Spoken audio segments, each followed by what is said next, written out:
Assalamualaikum warahmatullahi wabarakatuh.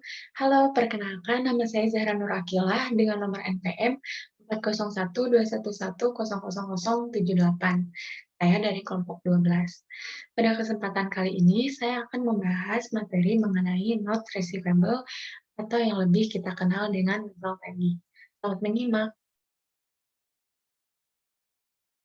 Nah, sebelum kita ke materi, ada beberapa istilah yang perlu kita ketahui dulu nih dalam transaksi ini. Yang pertama, pihak yang menerima uang dari wesel tagih disebut penerima pembayaran atau pay. Yang kedua, pihak yang membuat janji disebut pembuat janji atau maker. Dan yang ketiga, tanggal pembayaran pada wesel tagih disebut tanggal jatuh tempo atau due date atau maturity date. Apa sih itu wesel tagih? Wesel tagih atau not receivable adalah pernyataan jumlah utang pelanggan secara tertulis yang sifatnya formal dalam waktu penagihan 1 tahun.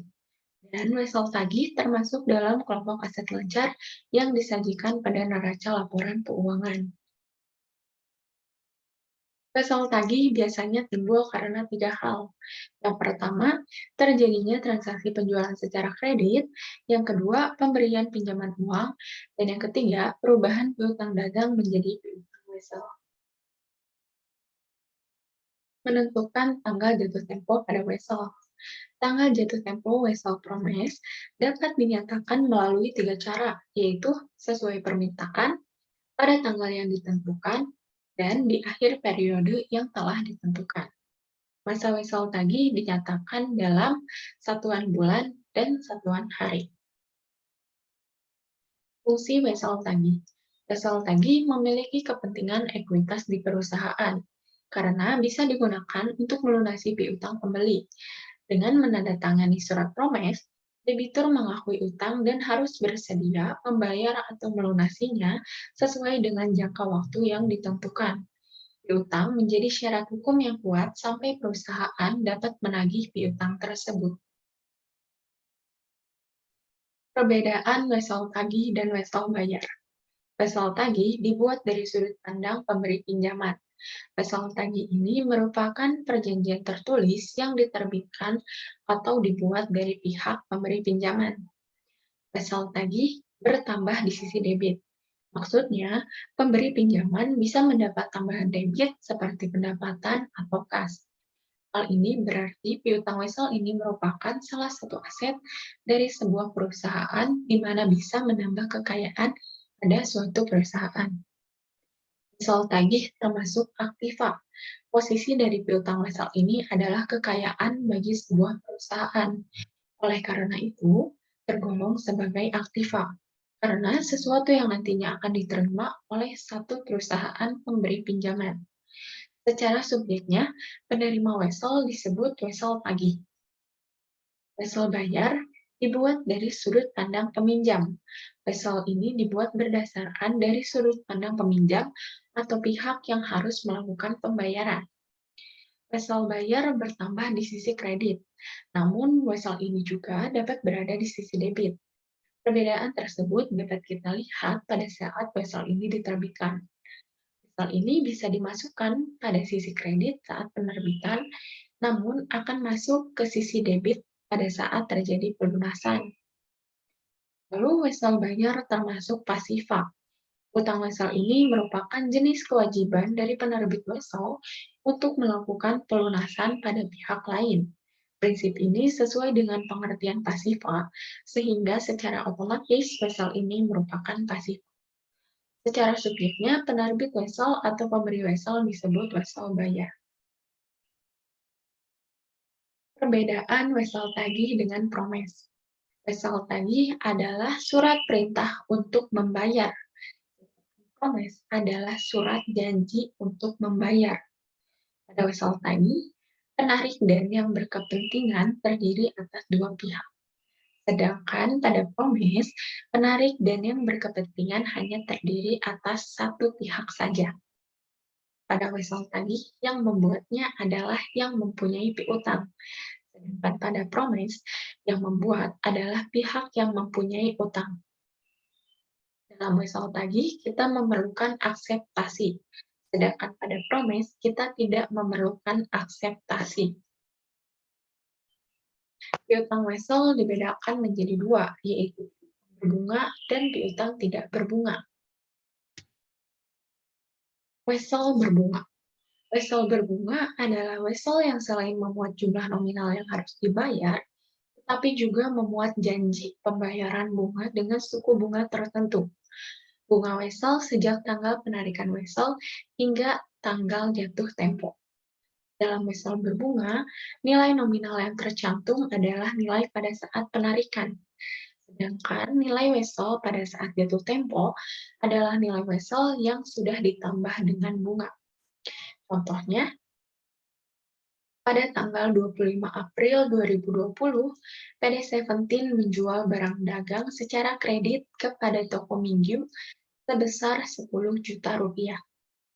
Pada tanggal 27 April, PD Seventeen menarik wesel atas toko Mingyu dengan nilai 10 juta rupiah dan jatuh tempo pada tanggal 26 Juni 2020 yang berbunga 18% setahun. Maka pencatatannya akan sebagai berikut. Pada tanggal 25 April 2020, di sisi debit ada akun piutang dagang dengan nominal 10 juta rupiah. Lalu, pada sisi kredit ada akun penjualan dengan nominal 10 juta rupiah. Pencatatan ini dilakukan untuk pencatatan penjualan.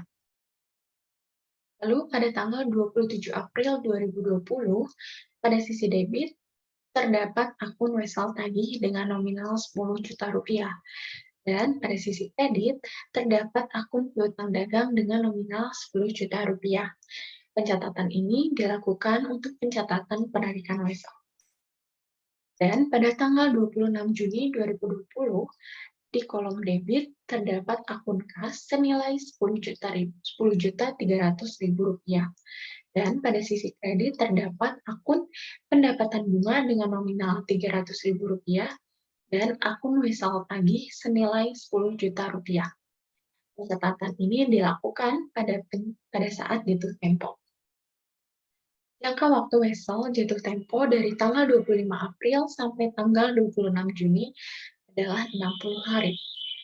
Nominal wesel 10 juta rupiah, lalu bunga wesel sama dengan 10 juta rupiah dikali 18% dikali 60 dibagi 360, maka akan menghasilkan 300.000 rupiah. Hasil ini kita tambahkan, maka nilai wesel saat jatuh tempo menjadi 10.300.000 rupiah. Lalu wesel tidak berbunga. Wesel tidak berbunga adalah wesel yang hanya mencantumkan yang harus dibayar saja, tanpa memuat janji pembayaran bunga. Oleh karena itu, jumlah nominal yang tercantum dalam wesel jenis ini adalah nilai wesel pada saat jatuh tempo. Pada tanggal 25 April 2020, PD Seventeen menjual barang dagang secara kredit kepada toko Mingyu sebesar 5 juta rupiah. Pada tanggal 27 April, PD Seventeen menarik wesel atas toko Mingyu dengan nilai 5 juta rupiah dan jatuh tempo pada tanggal 26 Juni 2020. Maka akan dilakukan pencatatan sebagai berikut. Pada tanggal 25 April 2020, di sisi debit terdapat akun piutang dagang senilai 5 juta rupiah dan pada sisi kredit terdapat akun penjualan senilai 5 juta rupiah. Pencatatan ini dilakukan untuk pencatatan penjualan. Pada tanggal 27 April 2020, di sisi debit terdapat akun wesel tagih dengan nominal 5 juta rupiah. Lalu, di sisi kredit terdapat akun piutang dagang dengan nilai 5 juta rupiah. Pencatatan ini dilakukan untuk pencatatan penarikan wesel. Pada tanggal 26 Juni 2020, di sisi debit terdapat akun kas senilai 5 juta rupiah. Dan pada sisi kredit terdapat akun wesel tagih senilai 5 juta rupiah. Pencatatan ini dilakukan pada saat jatuh tempo. Disposisi wesel tagih. Yang pertama, promes dapat dimiliki sampai dengan tanggal jatuh tempo. Lalu, maker dapat tidak memenuhi kewajiban dan Pay harus membuat penyesuaian ke akun. Dan yang terakhir, pemegang mempercepat konversi ke kas dengan cara menjual wesel tagih. Honor of not receivable. Wesel dihargai atau honor saat pembuatnya dapat membayar penuh pada tanggal jatuh temponya. Contohnya, Betiko meminjami Wayne Hailey Inc. yang mengeluarkan wesel sebesar $10.000 pada tanggal 1 Juni 5 bulan 9%. Asumsi Betiko menagihkan pembayaran wesel dari Wayne Hailey Inc. pada tanggal jatuh. Maka, jurnal Betiko untuk mencatat penagihan adalah sebagai berikut.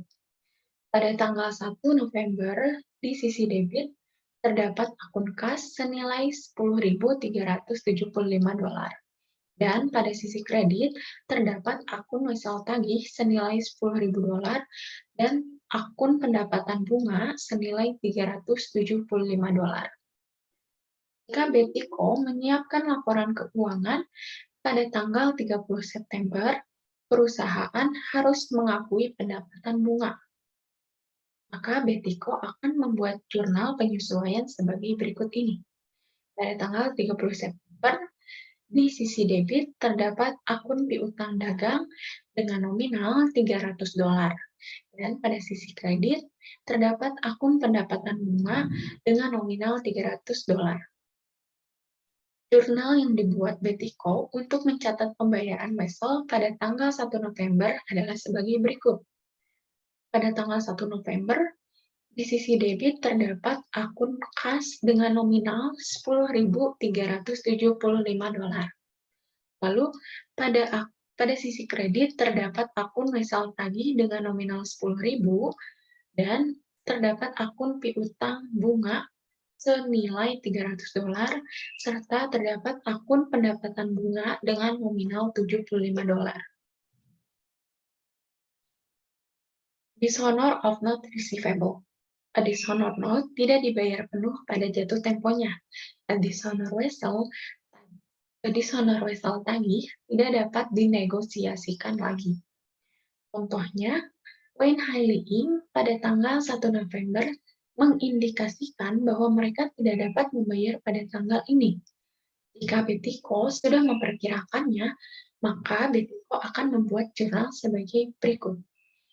Asumsinya belum ada pengakuan bunga sebelumnya. Pada tanggal 1 November, di debit terdapat akun piutang usaha dengan nominal $10.375.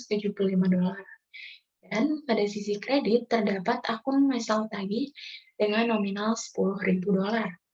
Lalu, terdapat akun pendapatan bunga dengan nominal $375. Template PowerPoint ini saya ambil dengan aplikasi Canva. Dan materi yang bisa saya sampaikan mengenai notes receivable, saya harap semoga materi yang saya sampaikan ini dapat berguna bagi teman-teman semua. Mohon maaf jika ada kesalahan kata atau kekurangan dalam menyampaikan informasi. Wassalamualaikum warahmatullahi wabarakatuh.